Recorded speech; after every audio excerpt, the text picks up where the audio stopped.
자, 그러면 우리 지난 시간에 뭘 했더라? 슈퍼포지션에 의한 웨이브 패킷을 만드는 방법에 대해서 한 가지 예를 들었죠. 그래서 지난 시간에 예를 들었던 게 뭐냐면, X 공간에서는, X 공간이었나?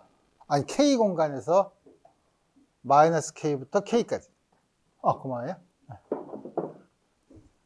그럴 경우에 X 공간에서는 웨이브 패킷을 어떻게 만들었는가 하는 거를 우리가 봤고, 한 가지 예를 더 들어봅시다. 한 가지 예가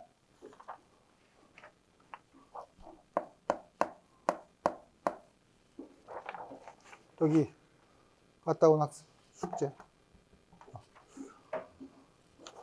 가우시안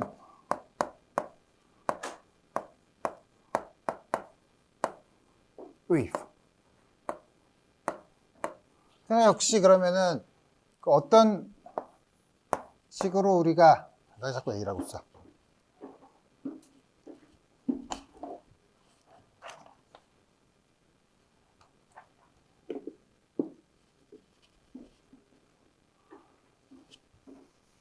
by K.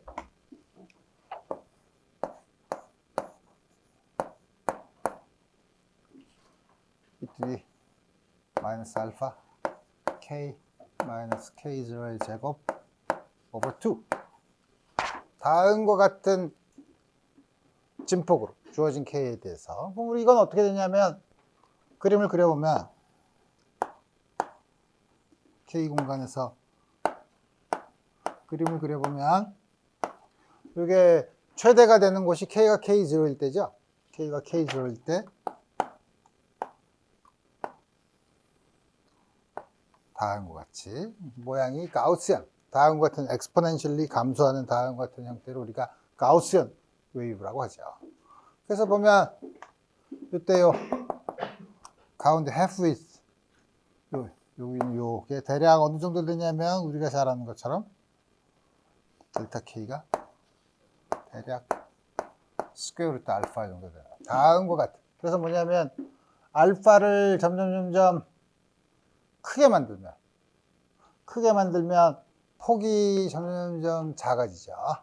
알파가 작아지면 점점 넓어지는 다음과 같은 형태의 가우시안 웨이브인 경우, 다음과 같은 진폭을 이용해서 만드는 X 공간에서의 퓨리에 트랜스폼은 물론 X가 0일 때죠.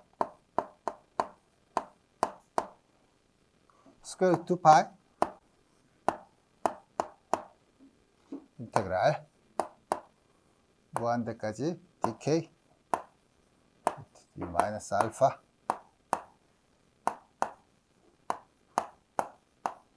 e to the ikx.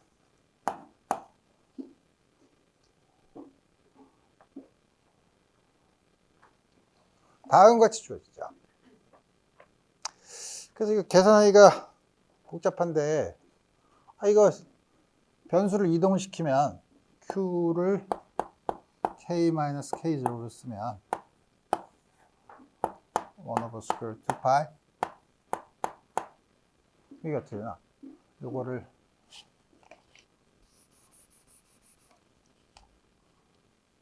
마이너스 k0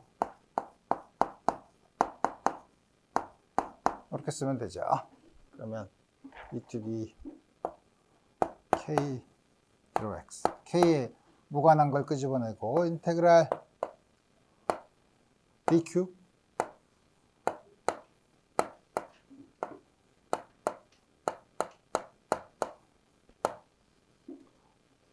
다음과 같이 쓸 수 있죠.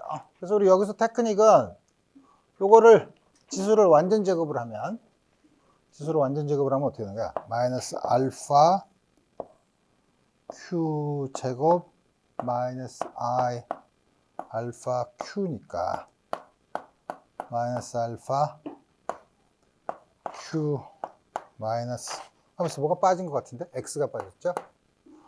qx 마이너스 이게 가만있어 봐. 이게 2분의 알파인데? 2분의 알파죠. 2분의 알파면 2배를 해서 ix 오브 알파의 제곱 하고 요거의 제곱인 거를 빼야 되는데 제곱이 마이너스니까 플러스 알파 스퀘어분의 x 스퀘어. 이렇게 쓰면 그럼 요게 적분하는 양이고 요거는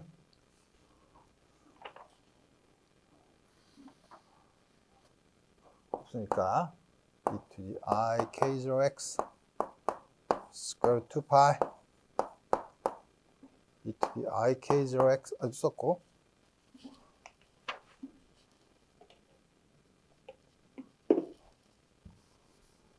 상관없는 양 e to the minus x squared over 이거 2가 또 빠졌는데 왜 이래 2알파 자, 그 다음에 인테그랄 요거를 다시 뭐로 바꿀까 q 프라임 이라고 쓰면 dq 프라임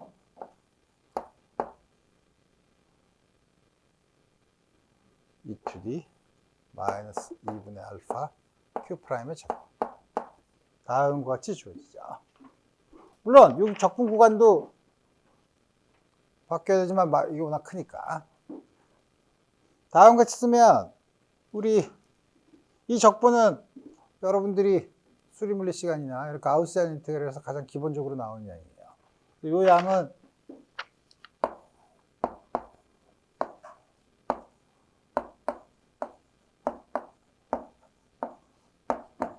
스퀘어 루트 파이 오브 알파로 주어져요. 이때 알파가 리얼 넘버여도 되고 일반적으로 이거는 알파가 복소수여도 되는데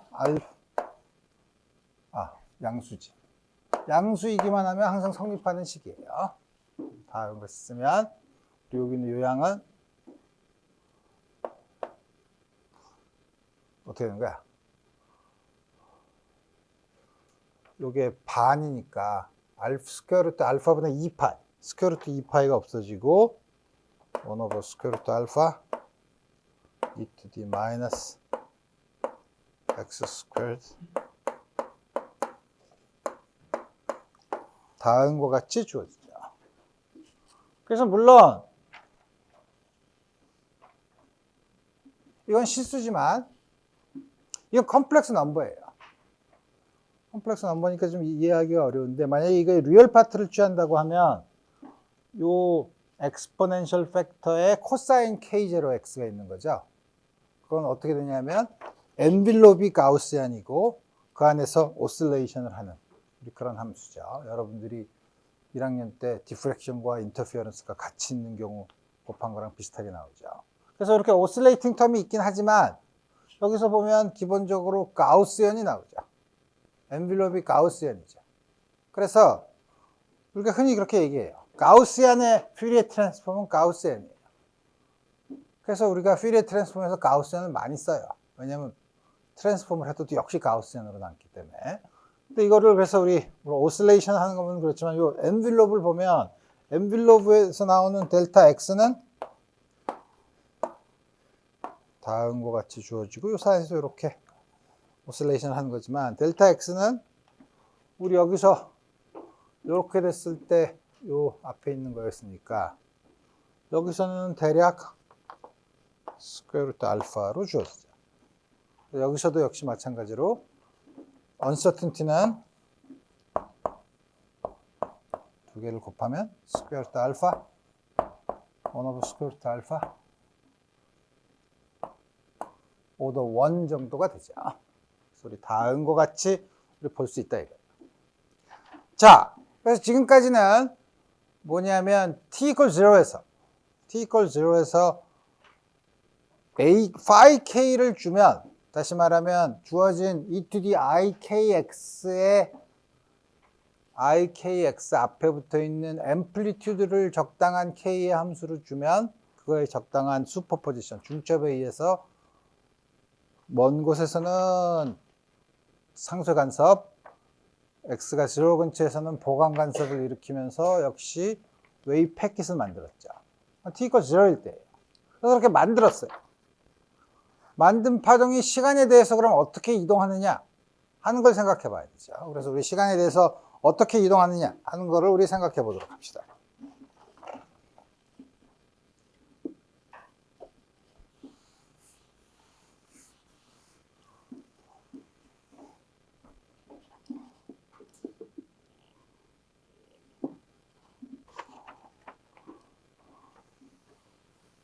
숙제는 다 적어 알죠?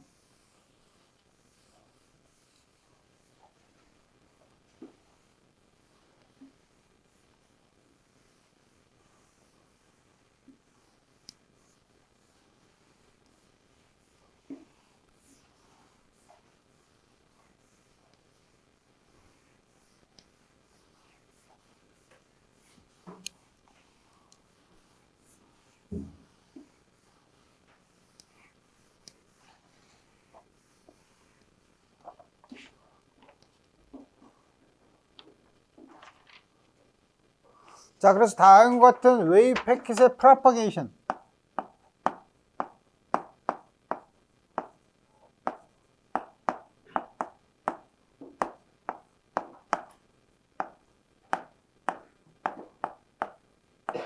그냥 플레인 웨이브를 써도 되지만 웨이브 패킷인 경우, 웨이브 패킷의 경우 우리가 지금 조금 아까 본 것처럼 파이 k가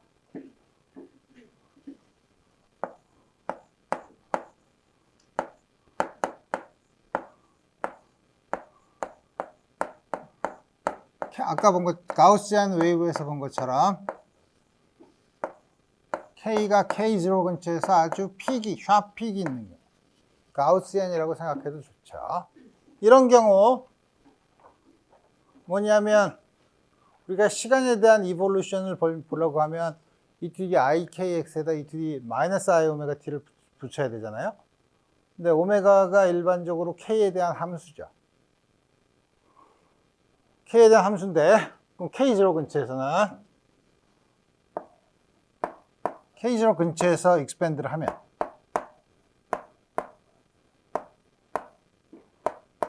우리가 잘 아는 테일러 시리즈 익스펜션 d 오메가 dk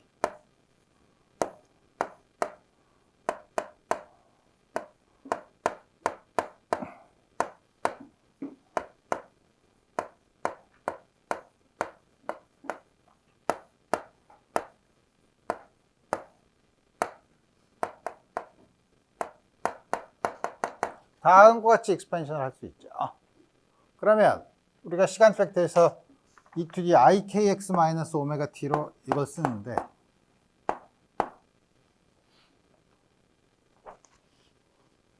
그럼 이것도 k0 근처에서 쓰면 요거를 k-k0 플러스 k0를 쓰면 요 플러스 k0에서 k0x 오메가 k0t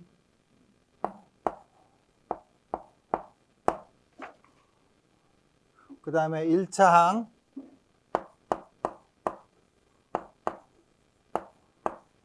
x 마이너스 d 오메가 k 그냥 k가 k0는 k0라고 씁시다.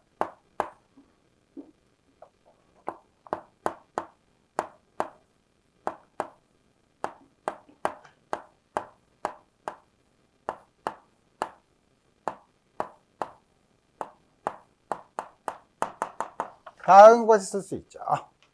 그래서 우리가 굉장히 K0 근처에서 아주 뾰족해서 K0부터 우리가 관심 있는 충분히 빨리 0이 되지 않는 영역이 K0, 아주 K0 근처라고 하면 K-K0가 굉장히 작을 테니까 그리고 뒤에 있는 항 K-K0의 3승 이상의 항들은 전부 무시해 보도록 합시다. 그러면 우리 아까 본 것은 항상 여기 K-K0로 나오니까 K-K0로 Q라고 쓰면 psi XT는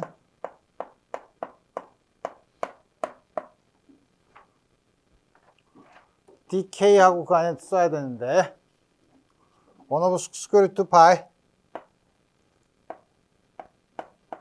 k의 인디펜던트한 양 I k0x 오메가 k0t 인테그랄 dq k 대신에 q를 쓰기로 했고 phi k인데 k 대신에 q 플러스 k0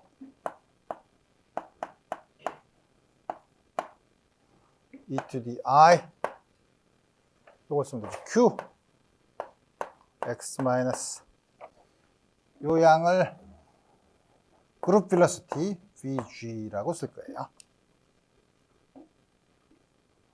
그룹 벨로시티라고 우리 정의하는 양이고 다 이렇게 쓰기 귀찮으니까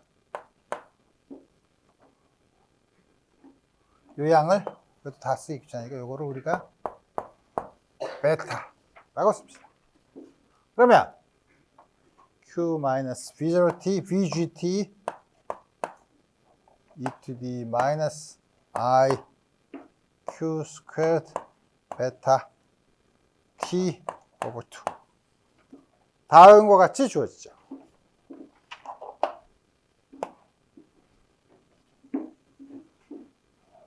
굉장히 복잡하죠. 굉장히 복잡한데 앞에 있는 거는 뭐 오실레이팅 텀이라고 생각하고 또 뒤에 있는 걸 보면 먼저 또 베타가 오메가를 k에 대해서 2번 미분한 거죠. 만일 전자기파처럼 리니어 릴레이션, 디스퍼션 릴레이션이 선형 리니어인 경우 오메가가 ck다. 그럼 이 양이 없죠? 그때 이 양이 없어요. 오메가 ck 선형이 아닌 경우에만 이게 넌제로 항이죠. 우리 이걸 무시하고 이 앞에 있는 걸 보면 이거 웨이브 패킷이에요. 앞에 있는 건 오실레이팅 텀, 물론 여기도 XTD, 이거 오실레이팅 텀이고 웨이브 패킷이 그룹 벨로시티 VG로 이동하는 웨이브 패킷이에요. 그죠? 평행 이동을 하니까. 그래서 플레인 웨이브가 아니라 이 전체 웨이브 패킷이 다음과 이동하는 속도를 나타내죠. 그래서 우리가 웨이브 패킷이, 사실 웨이브 패킷이 인포메이션을 전해요. 그래서 요걸 그룹 벨로시티라고 우리 하고. 여기 있는 요양 때문에, 요게 없었다면 그냥 웨이브 패킷이 이동하는, 전자기파의 경우에는 다음과 같이 웨이브 패킷이 그냥 모양을 바꾸지 않고 쭉 이동을 하죠. 그래서 여러분들이 파동이 전달된다고 하면 여러분들이 여태까지는 전자기파만 봤기 때문에 파동이 자기의 모양을 유지하면서 그대로 움직이는 걸 머릿속으로 상상을 많이 하지만 다음과 같은 양이 있으면 이게 이제 파동의 모양이 변하게 되죠. 파동의 모양이 다음과 같은 양 때문에 파동이 모양이 변한다 이거예요. 특히 우리가 앞으로 볼 비상대론적인 입자인 경우에는 다음과 같은 양 때문에 그때 파동은 자꾸 파동의 모양이 웨이브 패킷이 처음에 주어져도 그 파동의 모양도 변하면서 그 변한 패킷이 그룹 벨로시티 VG로 움직인다 이거예요. 오케이. 그러면 어떻게 움직이냐?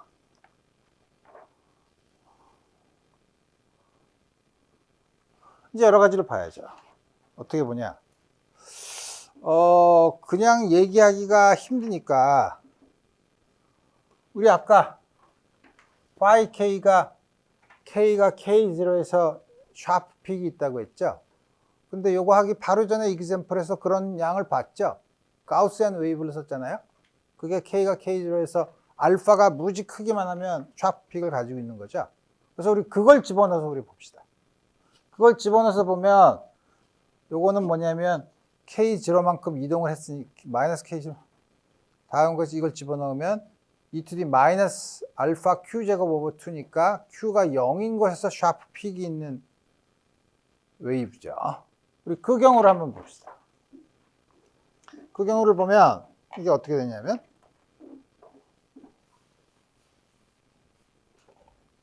e to the 마이너스 알파 q 스퀘어드. 다음 거 쳐놓고 이제 생각을 해보면 이제 우리 이제 이거 적분할 수 있어요. 근데 좀 복잡하죠? 복잡하지만 우리 요 위에 있는 지수들을 다 모아서 우리 간단히 해보면 이 창은 어떻게 되는 거야? Q제곱에 비례하는 양. Q제곱에 비례하는 양은 마이너스 2분의 1 알파 플러스 I 베타 T. 우리 가우시안 적분할 때 이 리얼 파트가 음수이기만 하면 우리 가우시안 적분을 할 수 있다고 그랬죠. 그 다음에 Q의 1차 항이 여기 하나 있죠. I, Q, X.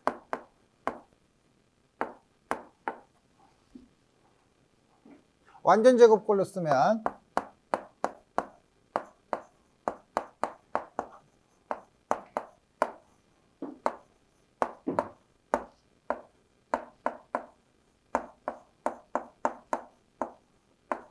T의 역수니까 알파 플러스 I 베타 T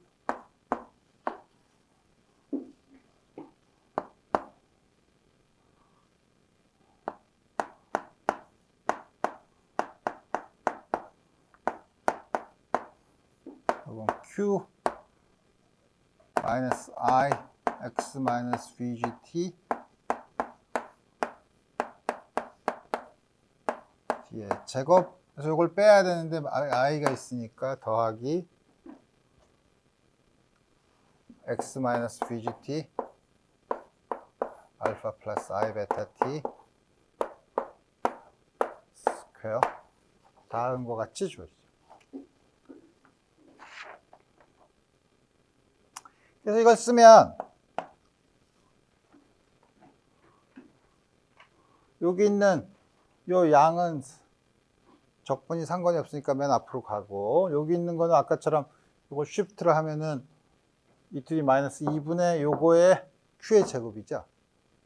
그러니까 스퀘어 루트 파이 나누기 요거에 요 양을 하면 되니까 2파이 나누기 요거죠. 2파이가 없어지고 어떻게 주어지냐면 스퀘어 루트 알파 I 베타 t 앞에 있는 양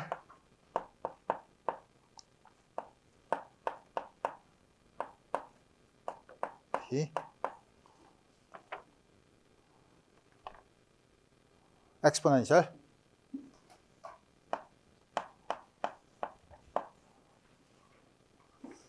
요거니까 요거 제곱이니까 요거 하나 없어지고 마이너스 2분의 1 x 마이너스 vgt 스퀘어드 알파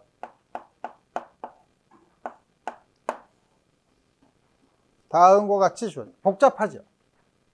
복잡하고 이게 이 안에 있는 게 컴플렉스 넘버이기 때문에 이게 가우시안이라고 얘기하기가 좀 그렇죠. 물론 이거를 리얼 파트랑 이미지너리 파트를 나눴으면 그거의 리얼 파트를 취하면 이미지너리 파트는 오슬레이팅 하는 거고 리얼 파트가 가우시안을 주죠. 가우시안을 줘서 그 가우시안이 여기 있는 것처럼 그룹 벨로시티 G로 움직이는 걸 알 수 있고, 그 다음에 적당한 그 안에서 그걸 엔빌롭으로 한 오슬레이션이 주어진다는 걸 알 수 있어요. 베타가 0이면 우리가 잘 아는 모양이 변하지 않고 주어지죠. 그 다음에 베타가 0이 아니면 요게 좀 있어서 복잡하긴 하지만 역시 웨이브 패킷으로 가고 플러스 오슬레이션. 그 다음에 중요한 건 뭐냐면 분모에 이항이 있죠. 분모에 있기 때문에 물론 i가 있었으면 헷갈리지만 이거의 크기만 생각해 본다면, 리얼 파트만 생각해 본다면 밑에 알파 스퀘어 플러스 베타 스퀘어 t 스퀘어가 있죠. 그러니까 t가 커지면 어떻게 되죠? 이게 점점 증가해요. 이거의 크기를 보면 크기가 점점 증가해요. 증가한다는 게 뭐예요? 전체 웨이브 패킷이 점점 높이가 작아지는 거죠. 그러니까 파동이 웨이브 패킷이 있으면 베타가 0이 아니면 시간이 지나면 지나서 물론 가면서 오실레이션은 있지만 파동이 점점 퍼진다는 거예요. 다음과 같은 효과를 주죠. 물론 다음과 같은 결과는 꼭 지금 우리 일반적인 파동을 봤지만 여러분들이 전자기파가 어떤 매질 안에서 매질이 넌리니어한 매질이 있으면, 다시 말하면 디스퍼션 릴레이션이 선형이 아닌 매질 안에서 들어가면 그 안에서도 전자기파는 그 모양을 유지하고 지나가는 것이 아니라 패킷의 크기, 모양도 변화하면서 이동을 한다 이거예요. 자, 그래서 다음과 같이 해서 우리 파동에 대한 기본적인 복습을 끝내고 우리 이제 그럼 이걸 이용해서 우리 그럼 양자역학을 다시 공부하는 걸로 돌아가 보도록 합시다.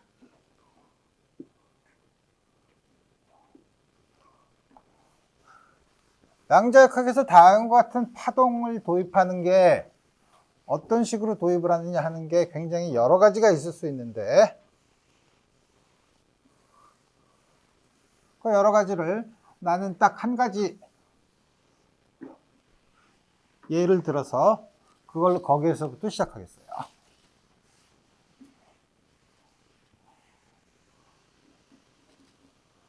우리가 미시 세계에서는 파동 현상이 많이 일어난다고 했죠. 무슨 파동이냐, 근데 그게 이제 여러 가지로 헷갈리죠. 이게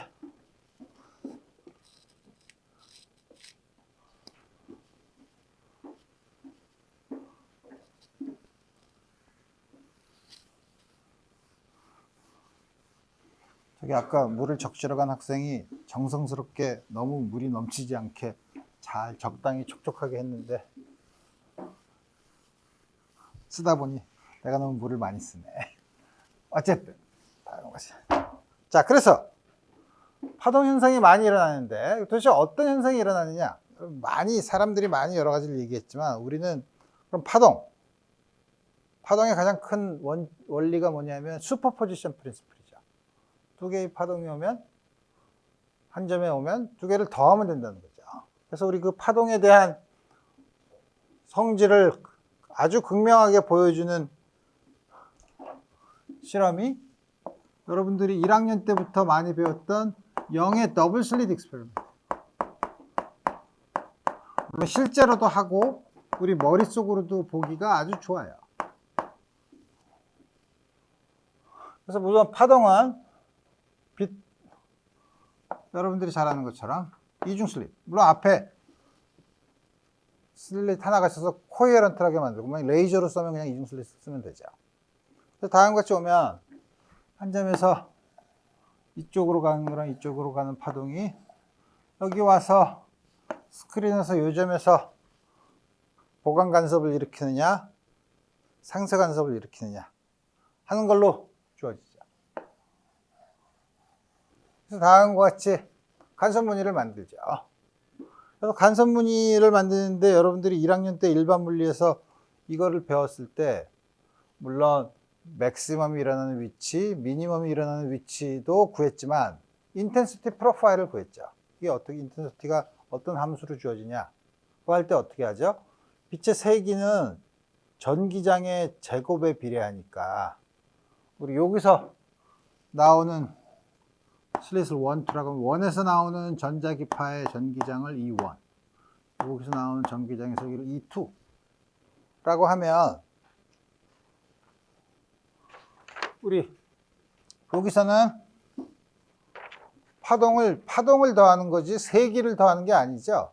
그러니까 뭐냐면 여기서 나오는 전기장의 세기는 쉽게 얘기하면 E1 더하기 1 물론 벡터로 써야 되지만 우리 가장 쉽게 다음과 같이 쓰도록 합시다.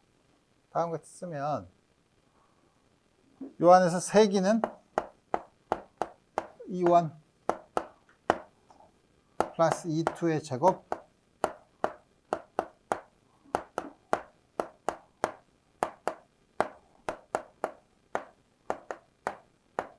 다음과 같이 주어지죠.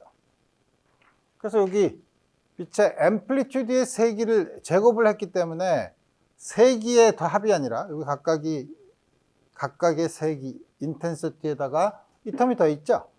이것 때문에 사실 그 간섭이 생기는 거죠. 다음과 같이 생긴다 이거. 그래서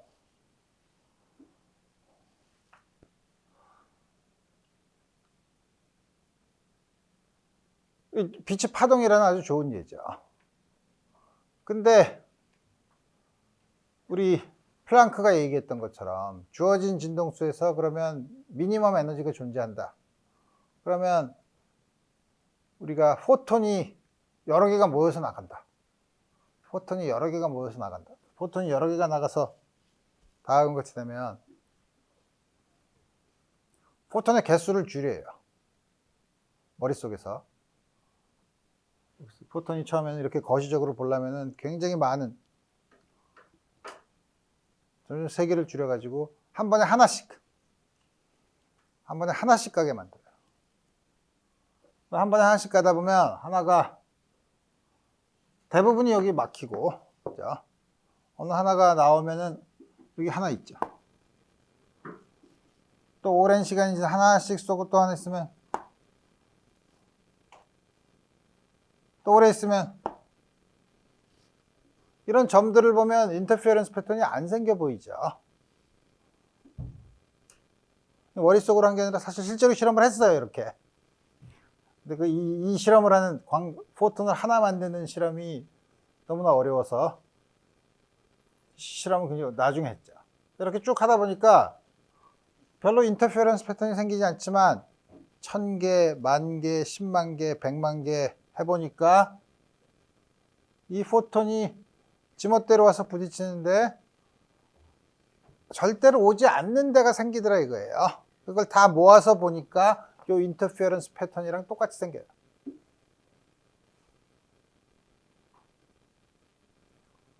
그럼 이걸 어떻게 해석할 거냐?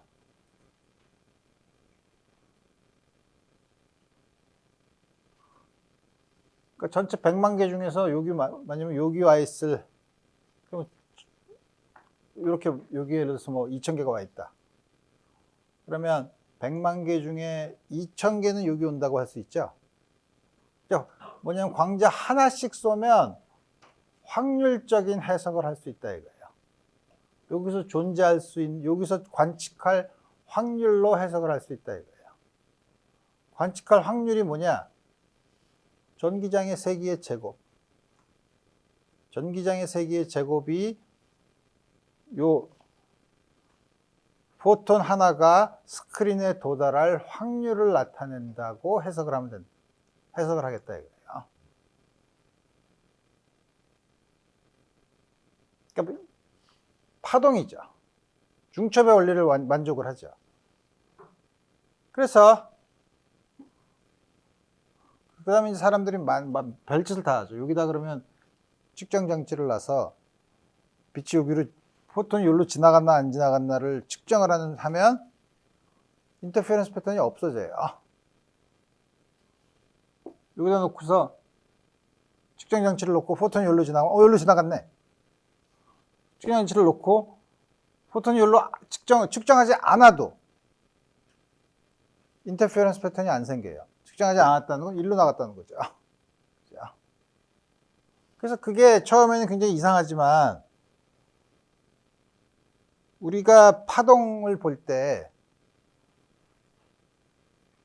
입자의 운동을 기술하는 거는 초기 조건을 주어지면 결정이 되지만 파동의 모양을 결정할 때는 우리가 어떻게 하는 거죠? 바운더리 컨디션을 결정을 하죠. 그러니까 파동이 그러면 여기 이 포톤이 지나가면서 어디로 가는지를, 파동으로 지나가면 어떻게 하는지를 잘 모른다고 하지만 관측 기계를 놓느냐 안 놓느냐에 따라서 바운더리 컨디션이 달라져요. 그래서 그때 바운더리 컨디션에 따라서 인터페런스 패턴이 생기냐 안 생기느냐는 그때마다 결정이 되죠. 어쨌든 그 관측에 대한 얘기는 둘째치고, 다음과 같이 말하면 포톤인 경우, 전자기파의 경우에는 우리가 광자를, 포톤을 한꺼번에 많이 쏘여주면 고전적으로 다음과 같은 간섭 무늬가 생기지만 하나씩 넣어도 많이 쏘면 다음과 같이 고전적으로 생기는 간섭 무늬랑 똑같이 생기는 걸로 봐서 틀림없이 포톤은 파동의 성질을 가지고 있는데, 파동의 성질을 가지고 있다는 건 중첩 원리를 만족한다는 거예요. 근데 그 파동이 뭐냐면 어느 곳에서 그 포톤을 측정할 확률에 해당된다는 거죠. 그래서 똑같은 실험을 우리가 드브로이의 물질파 람다가 다음과 같은 조건을 만족하는 물질 파동이 있다고 하니까 전자의 운동량을 적당히 조절해서 여기 우리가 빛의 실험, 빛으로 한 간섭 실험이랑 똑같은 파장이 되도록 만든 다음에 전자를 하나씩 쏘았어요. 그 실험도 했어요. 하나씩 쏘니까 포톤의 경우와 정확한 인터페어런스 패턴이 나오더라 이거예요. 그러면 전자도 여기에 해당되는 파동이 있죠. 근데 그 파동이 뭐냐면 스크린에서 전자를 발견할 확률이라 이거예요. 그래서 우리 앞으로 미시 세계에서 파동적인 현상이 많이 나타나는데, 다시 말하면 간섭 현상이 나타나는데, 그 간섭 현상을 주는 파동이 뭐냐? 그 파동이 이 입자가 혹은 이 포톤이나 전자든 이런 것이 어떤 위치에서 발견될 확률을 기술한다 라는 게 양자역학을 처음 만들었을 때 사람들이 모여서 생각한 해석 방법이에요. 그래서 우리 그거를 뭐라고 하더라? 코펜하겐 인터프리테이션이라고 해요. 코펜하겐에 보어, 하이젠버그 이런 사람들이 많이 있었는데 그 사람들이 솔베이 학회에 모여가지고서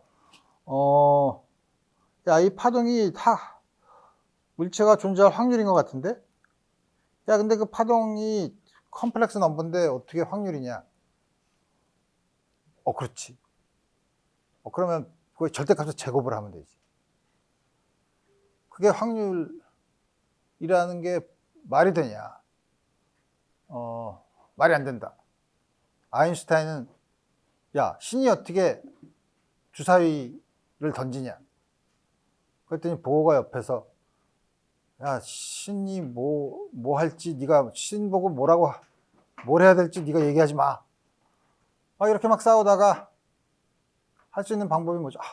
싸우는 게 지쳤어. 다수결로 하자. 그래서 투표를 했죠. 투표를 해서 소위 다음과 같은 다음과 같은 우리가 그때 이제 슈레딩거 방정식을 썼으니까 슈레딩거 방정식에 나온 파동의 절대값의 제곱이 확률, 그 물체를, 그 입자를 어떤 위치에서 측정할 확률이라고 해석을 하자.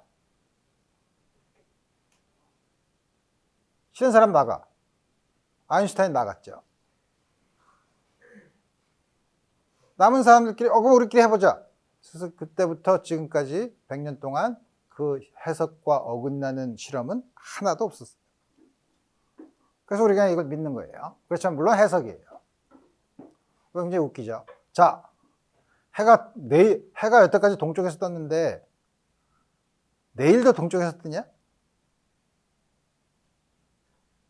서쪽에서 뜰지도 모르잖아. 여태까지 측정한 걸로 내일께 옛날 같으면 일기예보도 예년의 기온이라고는 얘기하지만 요새처럼 글로벌 워밍 때문에 10년 전에 평균 기온이 지금이랑 무슨 상관이냐. 좋아. 투표해. 내일 해가 동쪽에서 떠오른다고 생각하세요. 서쪽에, 동쪽이 더 많네. 그럼 내일은 해가 동쪽에서 뜨는 걸로 하지. 라는 것과 아주 비슷하죠. 근데 그게 여태까지 동쪽에서 떴죠. 그거랑 굉장히 비슷해요. 그래서 이제 다음과 같이 이제 우리 해석을 할 거라 이거예요. 그래서 우리가 미시 세계에서 나타나는 파동 현상을 각 입자에 대해서 소위 말하는 파동 함수를 부여하자 이거예요. 1차원에서 파동 함수를 부여하고, 그 다음에 이 파동 함수는 파동 방정식을 만족하려면 이 파동 방정식이 실수면은 되게 엑스포넨셜 감소하는 함수, 소위 말하는 디퓨전 이퀘이션밖에 안 돼서 이거를 컴플렉스 넘버로 확장을 하기로 했어요. 근데 아까 말한 것처럼 컴플렉스 넘버는 물리적으로 의미가 없죠. 물리적으로 의미가 있는, 그래서 요거의 절대값의 제곱. 절대값의 제곱. 제곱이 확률 밀도, probability density로 우리 정의할 거예요. density로 얘기할 거예요. density라는 게 뭐냐? 단위 길이당 확률이죠. 1차원이니까. 3차원에서는 단위 부피당이고. 그래서 뭐냐면 여기다 dx를 곱한 양이 이게 뭐냐면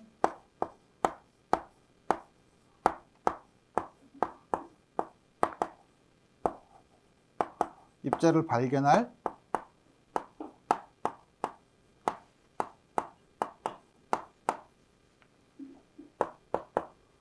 x와 x 플러스 dx 사이에서 발견할 확률로 지금 1차원만 얘기하고 있어요. 다음과 같이 보자.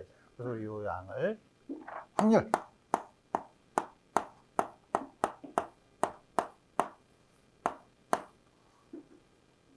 다음과 같이 쓰겠다. 자, 그럼 다음과 같은 미시세계를 기술하는 방법이 사실 두 가지가 있어요. 역사적으로는 하이젠버그가 먼저 행렬 혹은 오퍼레이터를 이용해서 양자역학을 먼저 수식화를 했어요. 오퍼레이터를 이용해서 만든다는 게 뭐냐면 우리가 보통 숫자는 A와 B를 곱한 거랑 B랑 A를 곱한 게 똑같죠? 근데 오퍼레이터는 일반적으로 A랑 B를 곱한 거랑 B를 A를 곱한 거랑 순서에 따라서 다를 수 있어요. 근데 그런 오퍼레이터를 가지고 양자역학을 수식화를 하이젠버그랑 보어랑 했죠. 근데 우리는 요새는 그런 게 하도 많이 공부를 해서인지 그런 게 익숙한데 그 당시에는 두 개를 곱하는 순서가 바뀐다는 거가 너무 불편한 거예요. 익숙하지 않아. 처음 들어봤어. 근데 수학자가 이렇게 보더니 그 행렬이 그래. 그래? 행렬이 그래? 그래서 그 다음부터 행렬을 이용한 수식화를 해서 하이젠버그가 했던 건 사실은 오퍼레이터 미케닉스인데 그걸 우리가 흔히 매트릭스 미케닉스라고 하죠. 근데 그 당시에는 그 사람들이 물리적으로 와닿지가 않는데 슈레딩어는 이 코펜하겐 보어나 하이젠버그가 있는 곳에 섞이지 않고 혼자 있었어요. 혼자 있는데 딴 쪽에서 자꾸 저런 걸 발견하니까 나는 아무것도 못하고 사라질 것 같아. 근데 나도 행렬은 별로 마음에 안 드는데 내가 잘하는 게 뭐지? 난 미분 방정식을 잘 풀어. 그러면 파동을 얘기하니까 파동 방정식을 내가 유도를 하면 어떨까? 그래서 짐 싸들고 휴양지에 들어가서 처박혀서 슈레딩거 방정식을 만들었죠.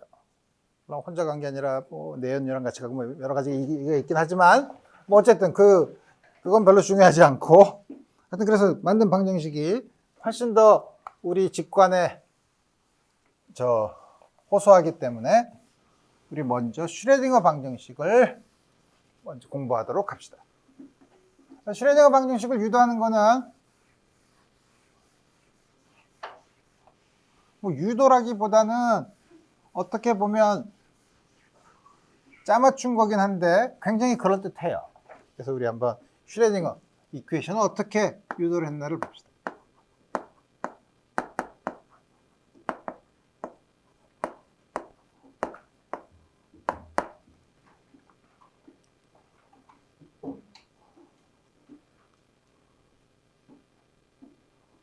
어떻게 했냐면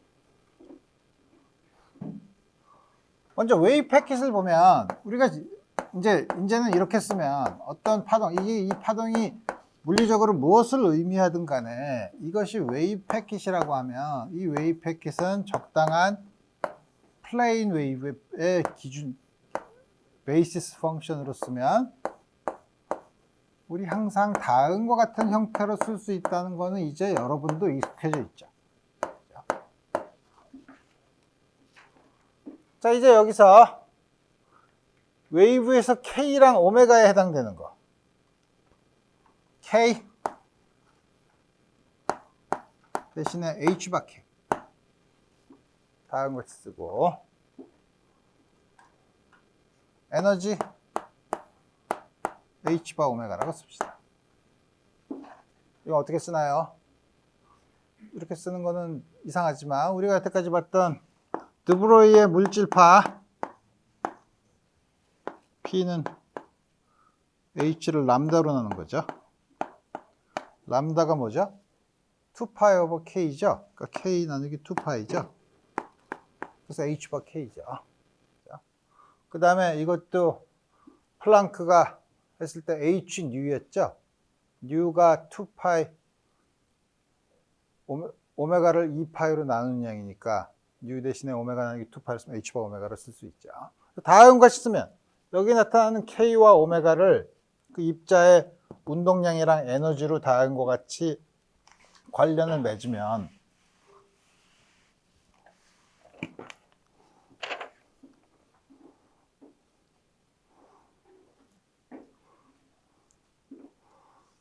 이걸 어떻게 쓸 수 있냐면 변수 변환을 해야지.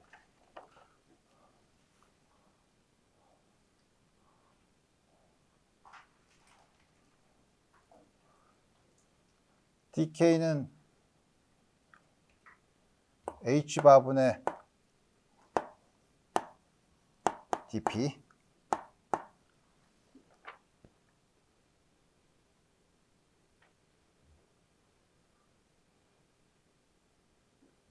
phi k는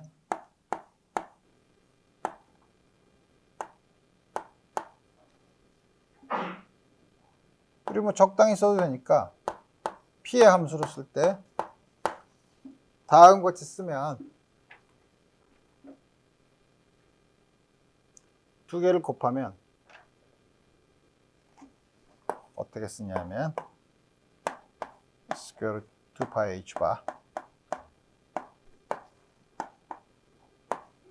dp phi p I px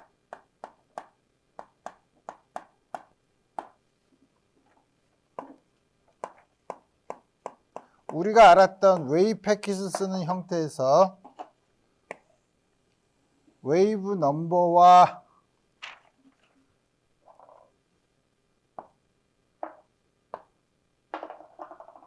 뭐 운동량 사이의 관계, 그 다음에 에너지와 앵귤러 프리퀀시 사이의 관계를 맺어주면 다음과 같이 쓸 수 있다는 거예요.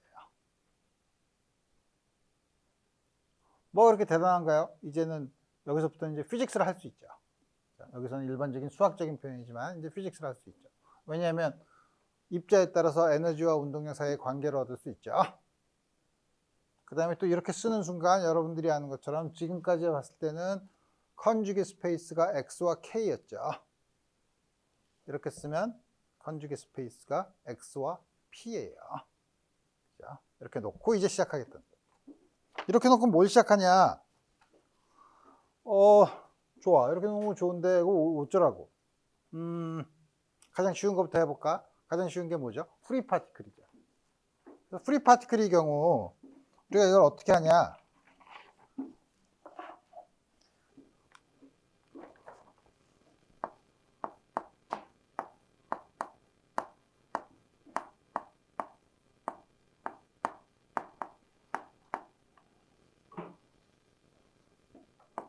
E가 2n분의 P제곱이죠.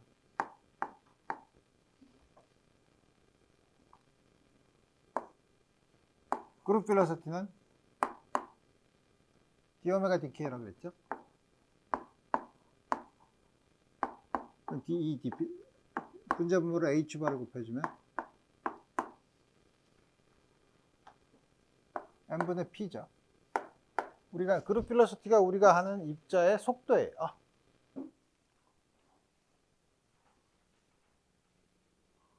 그럼 여기서 나오는 여기 있는 요거는 그럼 뭐죠? 페이스 벨로시티죠. 여기서 나타나는 페이스 벨로시티는 어떻게 되나? 페이스 벨로시티는 2를 p로 나눈 거네.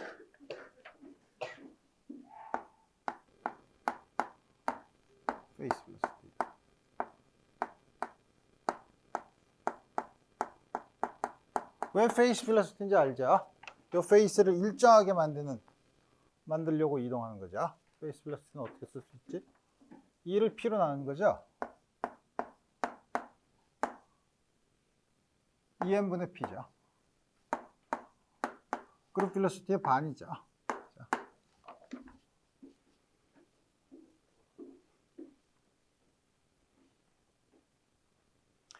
자, 그래서 이 경우 이거에 대한 슈레딩거 이퀘이션, 물론 여기서 포텐셜 안에 있으면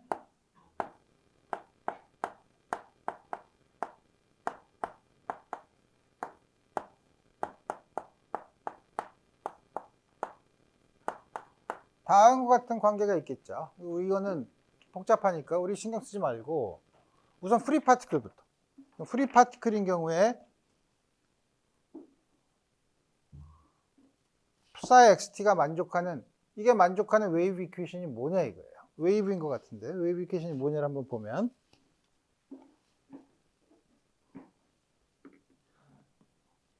갑자기 나온 건 아니에요. 갑자기 나온 건 아닌데 프리 파티클인 경우에는 그럼 이거 psi xt가 만족하는 여기 물이 있었구나.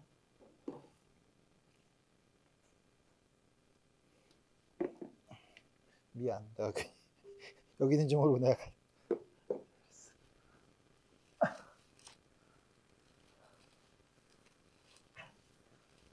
프리 파티클의 경우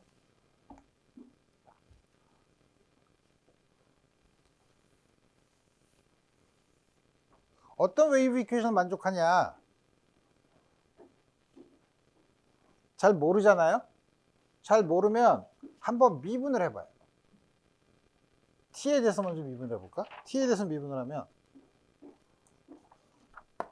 IH바 그냥 내가 붙였어.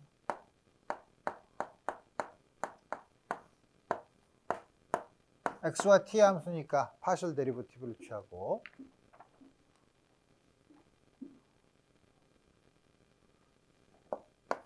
스퀘어 루트 파이 h바 인테그랄 마이너스 무한대부터 무한대까지 dp phi p 이걸 시간에 대해서 미분을 하면 시간에 의존하는 게 어디 있죠? 요거밖에 없어요. 자, 이걸 시간에 대해서 미분하면 h바분의 마이너스 i2예요. 근데 거기다가 ih바를 곱했으니까 1이죠. 자, 1이고 나오는 게 2지.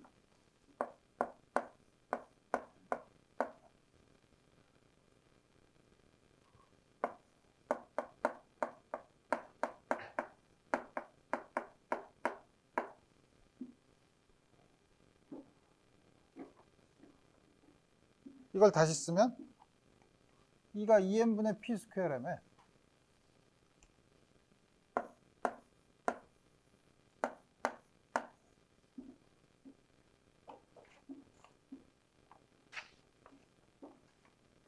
그러면 이거를 이번에는 x에 대해서 미분을 하면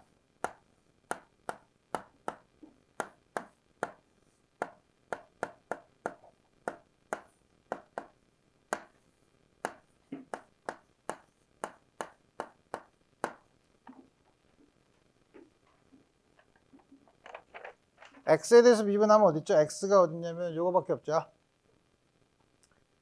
h바분의 ip가 나오죠. h바분의 i는 요거 캔슬이 되고 p가 나오죠.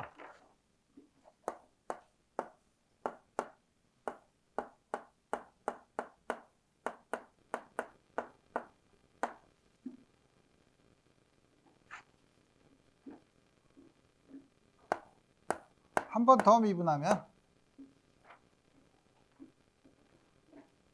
하나 더 나오죠. 자, 이걸 2m으로 나누면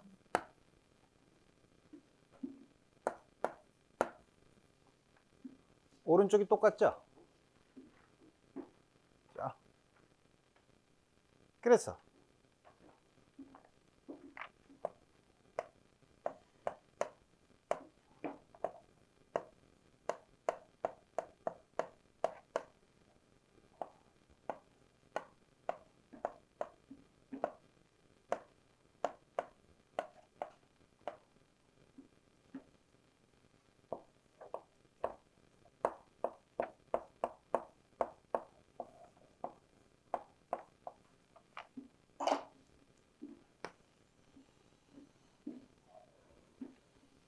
다음과 같은 이퀘이션을 만들었어요.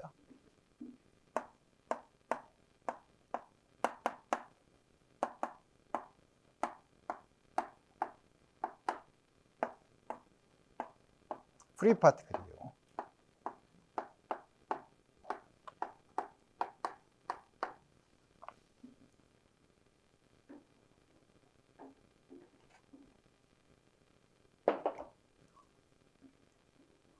그럼 포텐셜이 있는 경우는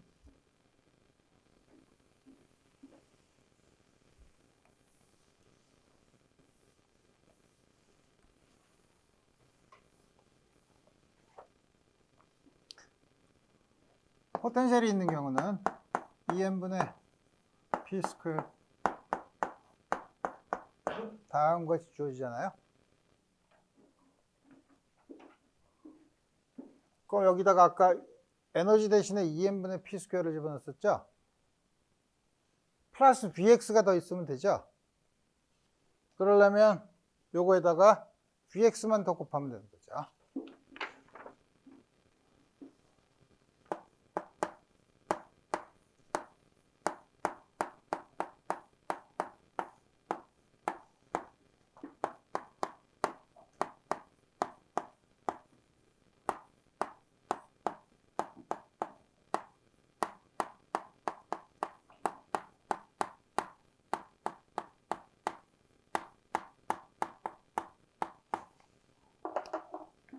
다음과 같이 쓸 수 있다. 물론 이 경우는 포텐셜 에너지가 시간에 인디펜던트 할 경우에만 그래요. 포텐셜 에너지가 시간에 디펜던트 하면은 사실 에너지를 정의하기가 좀 어려운데 시간에 따라서 변하니까 보존되는 에너지가 없죠. 어쨌든 우리 수식적으로도 봤을 때 V가 T에 의존하면 다음과 같이 그냥 Vx를 더할 수는 없죠. 다음과 같이 우리 구할 수 있다. 그래서 우리 앞으로 해야 될 일은 다양한 포텐셜에 대해서 다음과 같은 슈레딩거 이퀘이션을 풀면 솔루션이 어떻게 되느냐를 보면 돼요. 그걸 보기 전에 이 슈레딩거 이 파동 방정식을 보면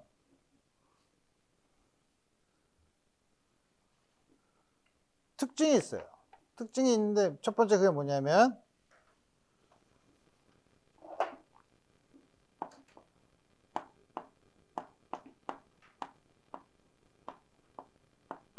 전자기파의 경우와는 달리 전자기파의 경우에는 파동 방정식이 시간의 2차 미분이었죠. 시간의 1차 미분이에요. 공간에 대해서는 2차 미분이지만 시간의 1차 미분이에요. 이런 건 여러분들이 수리물리나 이런 데서 배울 우리가 흔히 아는 변수 분리 방법, separation of variable을 쓰면 시간에 대해서는 exponentially 증가하거나 감소하는 소위 diffusion equation의 솔루션밖에 없어요. 만약에 psi가 리얼하다면 1차 미분 방정식은 diffusion equation이에요. 그 경우에 i가 없고 이게 만약에 리얼인 경우에는 exponentially 감소하는 함수밖에 존재하지 않아요. 그러니까 진동하는 파동이 생기지 않아요. 파동 방정식이라고 볼 수가 없죠. 근데 여기서는 컴플렉스 넘버 i가 있고 우리가 psi를 컴플렉스 넘버, 리얼 넘버가 아니라 컴플렉스 넘버로 확장을 하는 순간 오실레이팅 텀이 가능해요.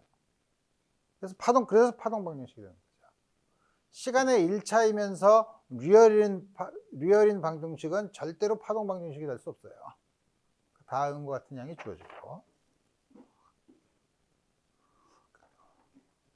지금 내가 미리 얘기를 했는데 우리가 파동 현상을 허용을 하려면 웨이브 펑션은 컴플렉스 넘버여야 된다는 거죠. 무슨 물리량은 전부 다 리얼 넘버예요. 그래서 우리가 제일 처음에 했던 probability density도 컴플렉스 넘버의 절대값의 제곱으로 우리가 정의를 하죠. 다음 같은 것에서 나오는 다른 여러 가지 물리량은 어떻게 하냐? 우리 다음 같은 컴플렉스 웨이브 펑션인 경우에도 전부 다 리얼 넘버로 나올 수 있도록 우리가 이제 앞으로 포뮬레이션을 하면 된다 이거예요. 그래서 이제 우리 다음과 같이 주어졌어요. 그 다음에 컨주게 스페이스가 x와 k K가 아니라 이제 X와 P라는 걸 이용하면 우리 이제 뭐 있죠? 이 파동 방정식을 구하고 파동 방정식의 솔루션을 구하고 그 다음에 우리가 웨이브 패킷을 만들 수 있어요.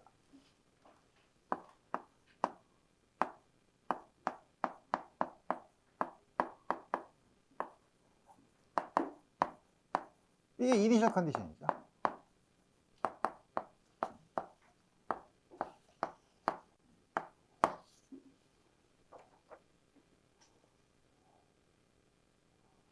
YP는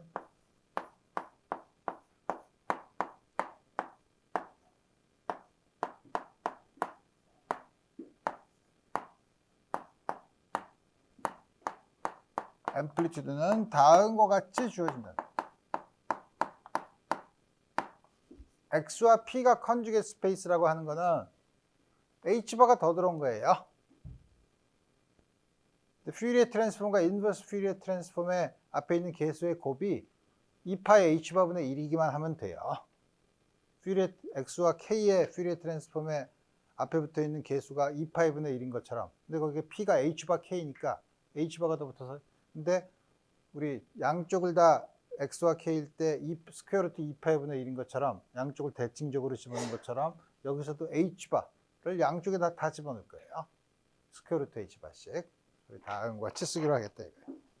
그러면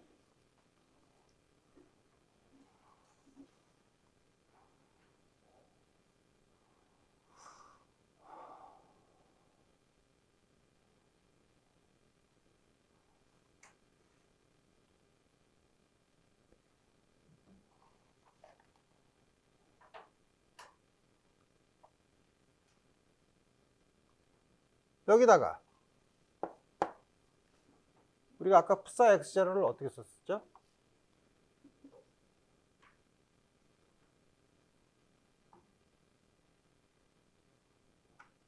내가 어떻게 썼지? 푸사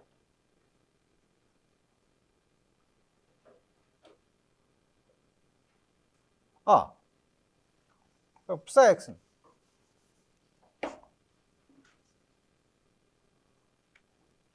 됐을까? 푸사 X는 이거의 인버스니까 이걸 어떻게 쓰면 되냐면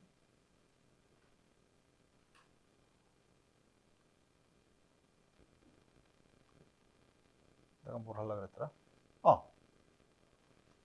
여기 있는 요 양쪽 식에 푸사이 X0에다가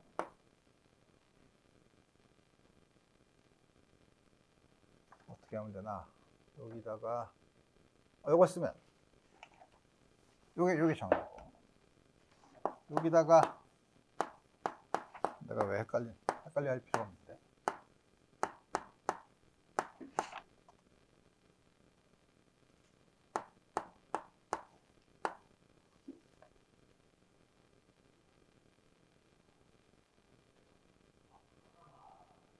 그걸 내가 지금 얘기해야 되나 근데?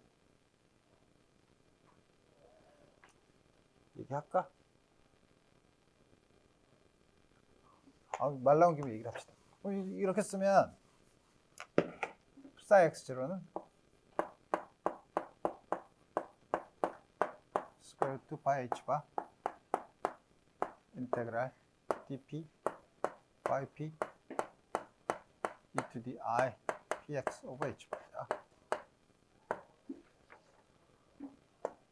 이 식에다가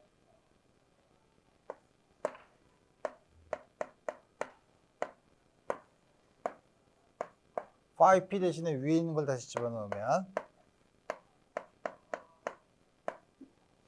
어떻게 되는 거야? 인테그랄 dx psi x0 e to the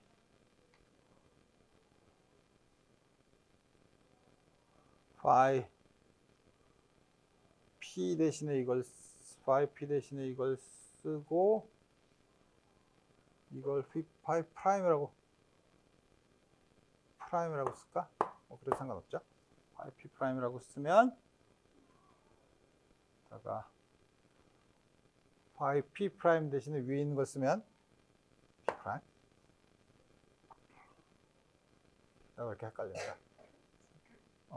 I P 프라임 마이너스 P X 오버 H 바.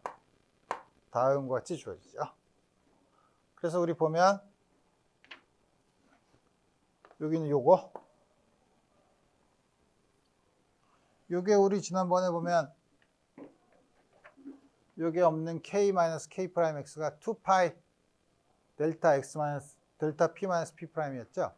H 바가 있으면 요게 2파이 H 바 델타 P 마이너스 P 프라임이죠. 그래서 흡사 X가 되는 다음과 같은 관계를 우리 볼 수 있다 이거예요. 자, 그래서 다음과 같이해서 프리 파티클인 경우에 만족하는 웨이브 슈레딩거 이퀘이션을 봤고, 여기 나왔던 이 슈레딩거 이퀘이션의 솔루션이 뭐냐면 이거가 probability amplitude, 다시 말하면 이거의 절대값의 제곱을 한 게 probability density 라고 이제 우리 앞으로 해석할 거예요. 근데 probability density라고 해석하는 순간 웨이브 펑션 psi의 xt에 대한 제한이 더 가해져요. 왜 제한이 더 가해지냐? probability면 우리가 어떤 입자에 대한 웨이브 펑션이 psi xt다. 그의 절대값의 제곱이 probability density다. 그러면 모든 공간에 대해서 적분을 하면 확률이 1이 돼야 될 거 아니에요? 어디서든지 발견을 할 테니까. 그죠? 그래서 이거를 probability amplitude라고 하는 순간 여러 가지 제한 조건이 따른다 이거예요. 그래서 그 제한 조건, 그다음에 제한 조건에 의해서 생기는 여러 가지 성질, 그다음에 확률이라고 하면 여러분들이 항상 확률이라고 하면 그다음부터는 자동적으로 나오는 게 있죠. expectation value, standard deviation, 우리 이런 것들을 전부 다 이제 계산을 하죠. 그래서 우리 다음과 같은 psi xt가 probability amplitude, 그거의 절대값의 제곱이 확률 밀도라면 우리가 어떤 물리량에 대한 평균값 혹은 기대값, 우리 이런 것들은 다음과 같은 슈레딩거 이퀘이션의 솔루션인 파동함수 psi xt로 어떻게 표현을 하는가 하는 거를 다음 시간에 자세히 살펴보도록 합시다. 오늘 여기까지 하겠습니다.